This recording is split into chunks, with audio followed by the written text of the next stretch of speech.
On se retrouve pour ce grand direct, messieurs et dames, bienvenue à tous. La MONUSCO travaillera avec les autorités pour la protection de la ville de Goma, affirmation faite par Jean-Pierre Lacroix lors de sa rencontre avec le gouverneur militaire du Nord Kivu ce lundi 5 février. À l'Assemblée provinciale du Lualaba, une séance plénière inaugurale pour la législature 2024-2028 s'est également ouverte. L'honorable Mathieu Kazembe, doyen en âge, a pris la direction et sera accompagné de deux Benjamins. Sur ce même chapitre, les honorables députés et provinciaux se sont exprimés. Vous allez suivre leurs propos dans ce grand direct. Voilà tout pour la titraille.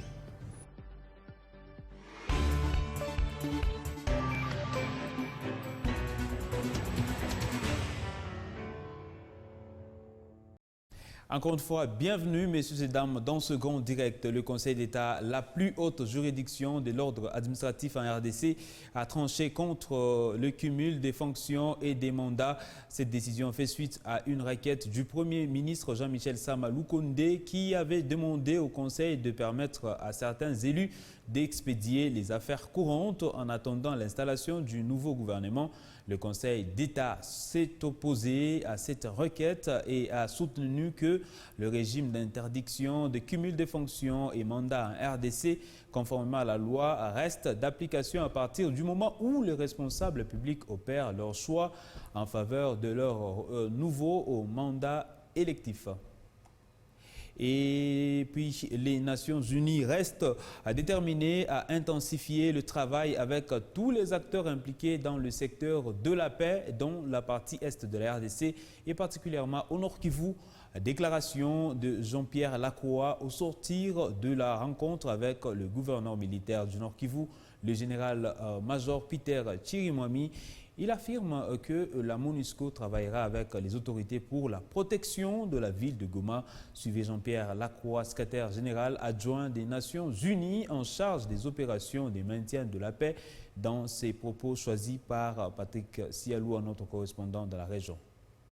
Pour ce qui concerne les Nations Unies, parce que moi je parle au nom des Nations Unies, le degré d'attention s'agissant de ce qui se passe en République démocratique du Congo continue d'être extrêmement élevé et que nous sommes absolument déterminés à non seulement continuer mais à intensifier le travail. Il y a, je crois, une situation qui est préoccupante, notamment au Nord Kivu, notamment à Goma. Nous avons parlé avec monsieur le gouverneur du travail en commun, notamment de la coordination avec les FARDC, de la nécessaire coordination aussi avec les autres acteurs, notamment la force de la SADC qui est en cours de déploiement. Et souligner le fait que cette coordination était plus importante que jamais, d'autant plus que nous sommes engagés dans des opérations, notamment celles visant à protéger la région de Goma, avec un déploiement, un dispositif très important qui est sur place, qui est encore une fois un dispositif conjoint avec les FARDC. Après, il y a la situation des civils et ce que nous faisons, c'est aussi pour faire en sorte que le plus de protection soit donné aux populations civiles et que l'aide humanitaire puisse être fournie à ceux qui en ont besoin. Il y a beaucoup d'attention, beaucoup d'engagement pour ce qui concerne la situation en République démocratique du Congo et plus que jamais nous travaillerons ensemble pour que cette situation s'améliore significativement. Et après la proclamation des résultats des élections du 20 décembre dernier et l'installation d'un bureau provisoire à l'Assemblée nationale, la question du profil du Premier ministre du prochain gouvernement est à l'origine des débats en République démocratique du Congo. Quelles sont les compétences que devra avoir le chef du prochain gouvernement? Léo Kingou a recueilli les avis des analystes politiques. Suivez. Le chef du prochain gouvernement devra être un technocrate et non provenir de partis politiques, estime Apollinaire Mbang. Un Premier ministre qui est conscient, un Congolais conscient, qui se soucie d'abord de la population, c'est lui qui cherche à relever les défis de la population. Nous voulons quelqu'un qui peut s'oublier et travailler pour les autres, quelqu'un qui peut aussi réduire les coûts de vie des ministres, c'est-à-dire réduire d'abord le nombre des ministres, réduire le nombre dans leur cabinet, l'effectif des agents dans leur cabinet. Donc ça va faire partir d'un bon Premier ministre. Parce que s'il faut suivre le problème là des partis politiques, vous savez que c'est là que créent les partis politiques, c'est pour leurs intérêts. Aujourd'hui, il n'y a pas de partis politiques qui se créent pour l'intérêt de la population. Il y a que ceux-là qui visent leur poste, qui visent comment se retrouver dans le gouvernement. Contrairement à cette position, Joseph Mouland, analyste des questions politiques, estime qu'il doit plutôt être éminemment politique.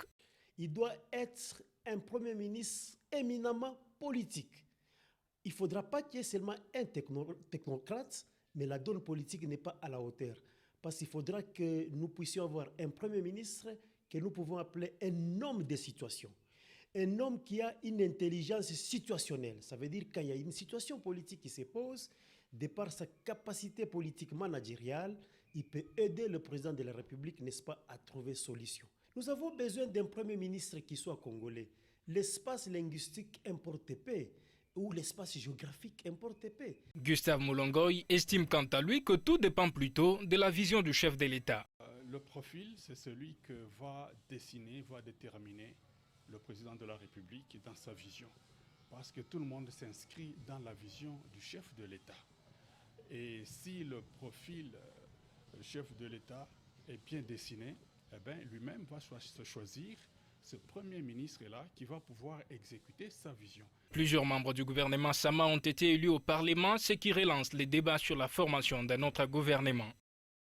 Et puis cette information, en bref, après d'intenses activités politiques à Kinshasa, l'autorité provinciale a regagné Kolwezi en début de soirée ce dimanche 4 février. Les membres de son gouvernement, ceux du Conseil provincial de sécurité, les autorités politico-administratives et coutumières, ainsi qu'un échantillon des cadres et militants des formations politiques de l'Union sacrée de la Nation ont fait le déplacement de l'aéroport de Kolwezi. Et Fifi Masuka a remercié le président Félix Tshisekedi d'avoir donné son aval pour la consolidation des acquis dans la province cobaltifère. Et comme annoncé, il s'est tenu ce lundi 5 février à l'Assemblée provinciale du Lualaba une séance plénière inaugurale pour la législature 2024-2028. L'installation du bureau provisoire était le seul point inscrit à l'ordre du jour. Michael Mutula et Emmanuel Katende étaient sur place et nous font revivre l'ambiance qui a régné à l'hémicycle. Lundi 5 février 2024, le plus haut gradé de l'administration de l'Assemblée provinciale est au perchoir de l'hémicycle. André Tchaouilé préside la plénière devant installer les bureaux provisoires de l'Assemblée provinciale du Lualaba conformément aux dispositions légales. De la loi numéro 08/012 du 31 juillet 2008 portant principes fondamentaux relatifs à la libre application des provinces, tel que modifié et complété ce jour, spécialement dans son article 15, stipule ce qui suit. L'Assemblée provinciale se réunit de plein droit en session extraordinaire le 15e jour suivant la proclamation des résultats des élections provinciales par la Commission électorale nationale indépendante en vue de 1. L'installation du bureau provisoire dirigé par les doyens d'âge assistés de 2 membres les moins âgés. 2. La validation des pouvoirs. 3. L'élaboration et l'adoption du règlement intérieur. Ces bureaux provisoires est composé du doyen d'âge et des 2 benjamins du Parlement et sera chargé de la vérification et de la validation du mandat des élus, de l'adoption du règlement d'ordre intérieur et de l'élection suivie de l'installation du bureau définitif. Les doyens des députés a reçu les symboles du pouvoir dont la Constitution, la loi électorale et les marteaux. L'honorable Mathieu Kazembe Soana, président du bureau provisoire, rassure de travailler dans l'intérêt général. Que toutes les personnalités qui ont tenu à rehausser de leur présence cette cérémonie trouve ici l'expression de notre profonde gratitude. Je dis également également merci au peuple Luala pour la confiance placée en nous,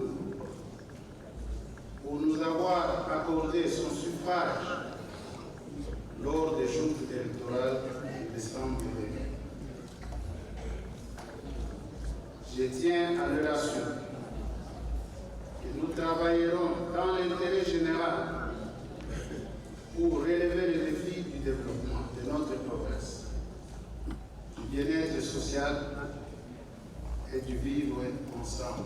Cette séance plénière inaugurale de la 3e législature au Lualaba s'est déroulée devant 16 des 22 députés provinciaux en présence de membres du gouvernement provincial du Lualaba, des membres du conseil provincial de sécurité, du maire de la ville de Kolwezi et de la bourgmestre de la commune de Dilala. À cette même session extraordinaire de la nouvelle législature de 2024-2028, l'honorable Michel Kanyimbu a pris part. Le député provincial de Kolwezi a remercié la population qui lui a accordé ce mandat et pour la marque de confiance, Michel Kanyimbu a promis de travailler pour la province et le pays. Détail dans ce reportage. C'est autour de 11 h de ce lundi 5 février que le député provincial Michel Kanyimbu est arrivé au Lualaba par l'aéroport national de Kolwezi.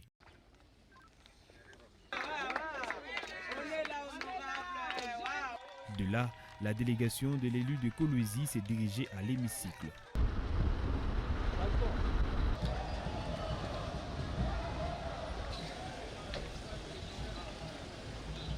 Très souriant, Michel Kanyimbu fait son entrée dans la salle de plénière pour marquer sa présence aux côtés de ses collègues. Après la cérémonie solennelle d'ouverture de la session extraordinaire, l'autorité morale de l'ART a tenu à remercier ses électeurs pour leur choix porté sur sa personne. Je commence par dire merci à la population parce qu'elle nous a choisis parmi tant d'autres. Nous sommes là 22, c'est comme une équipe nationale. L'honorable Michel Kanyimbu promet d'œuvrer pour le bien de la population. Je pense que nous allons travailler dans la cohésion pour son intérêt et pour résoudre ses problèmes. Nous allons plus l'écouter et essayer de trouver solution à ses problèmes. C'est le seul mot important que je pourrais dire aujourd'hui. Bonne chance à nous tous et bon boulot pour tous les collègues députés provinciaux. L'honorable Michel Kanyimbu Shindani avait démontré ses preuves de proximité avec la population lors de la campagne électorale en lui octroyant les puits d'eau. Il compte poursuivre cette proximité durant son mandat.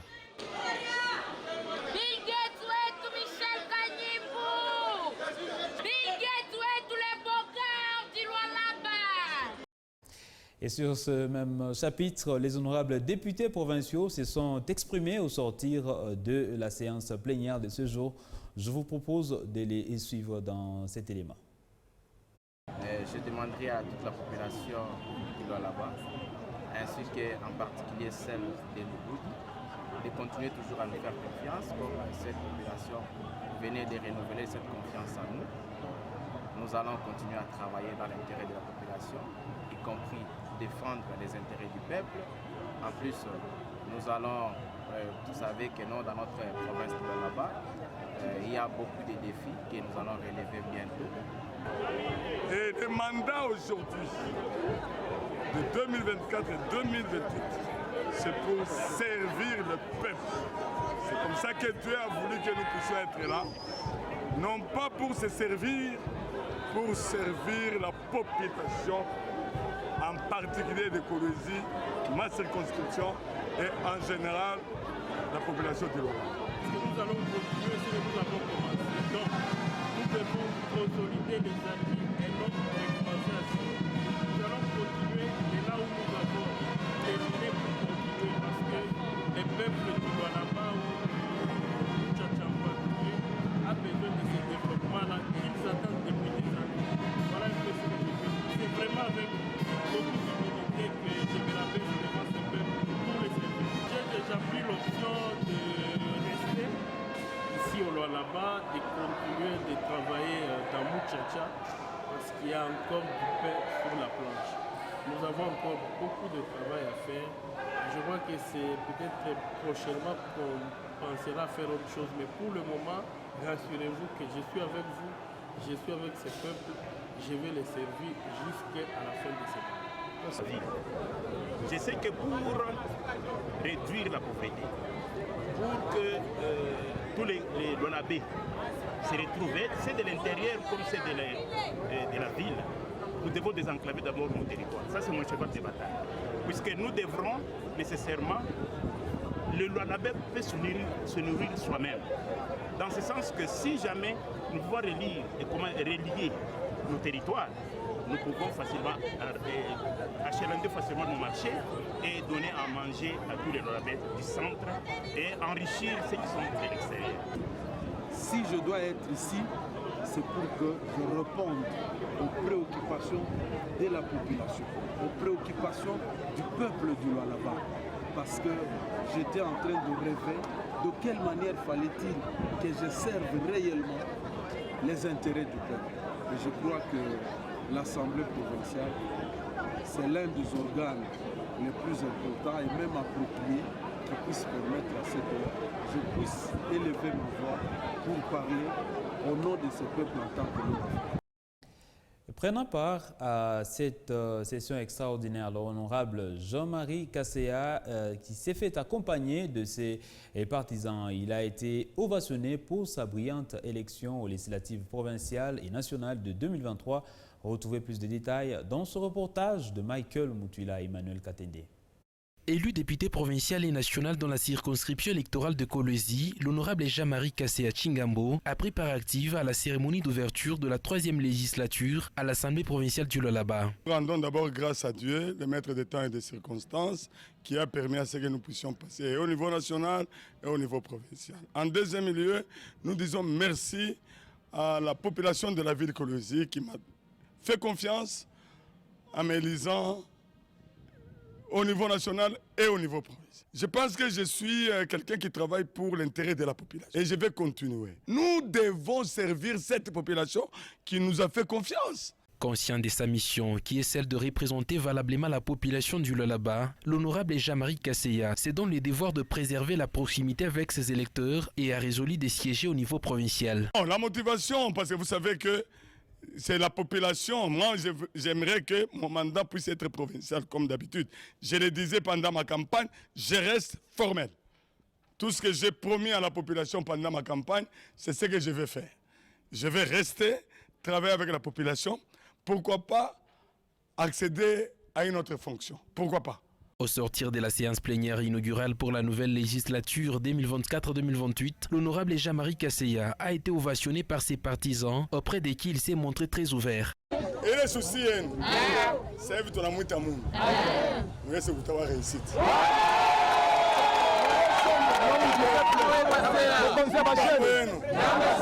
Unaona huyu Mungu pale tuanze kumwambia tutoshe hapa utufikishe hapa utufikishe hapa anaifanya haina vile. Sasa na mwe muombe pour Mungu anipeleke pale Mungu anapenda.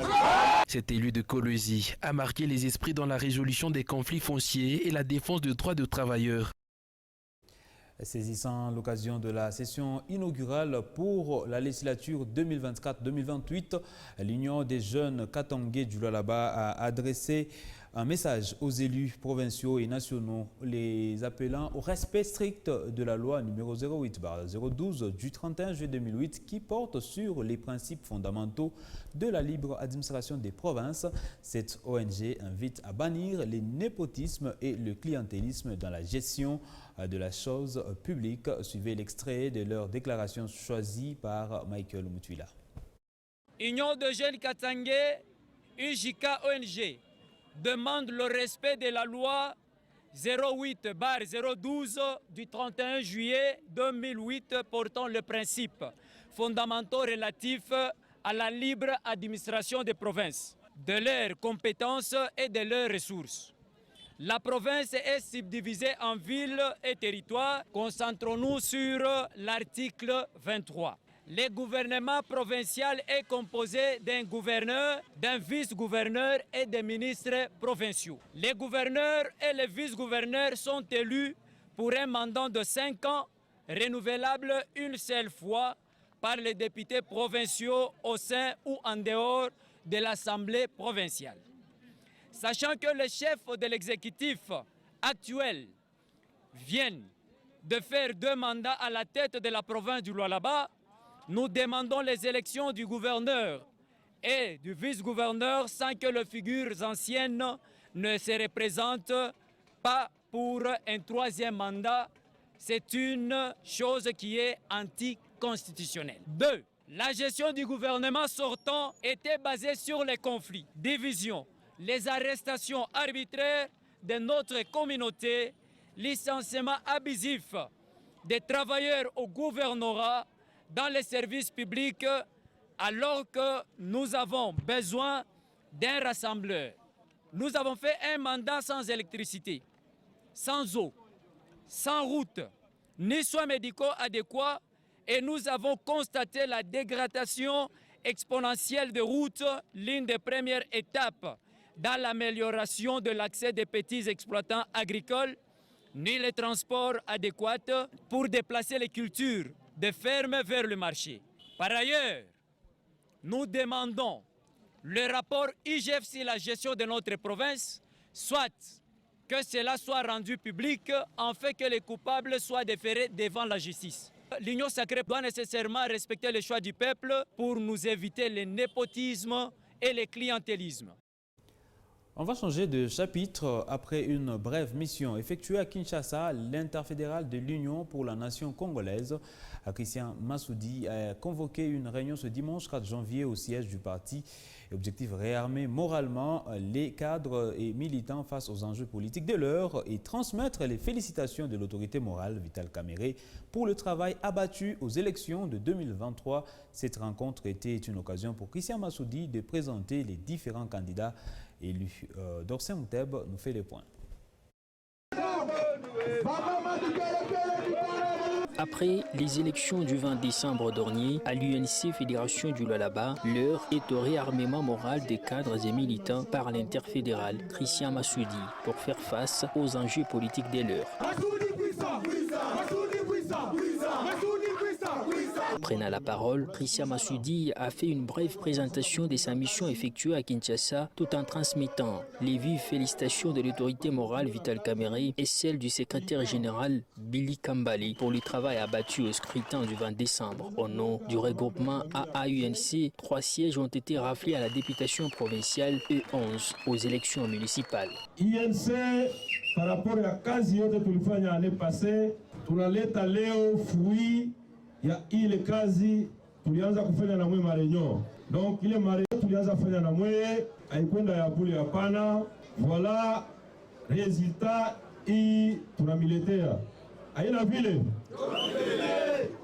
Alors ile résultat tukia tena kumionesha ni fruit ya plateforme Action des Alliés et INC. Le travail abattu a apporté des fruits. Nous avons aujourd'hui dans notre regroupement 3 députés provinciaux et 11 conseillers municipaux. Pour la suite, nous devons travailler davantage et barrer la route à nos ennemis. Par conséquent, Nachi est tout mettre debout.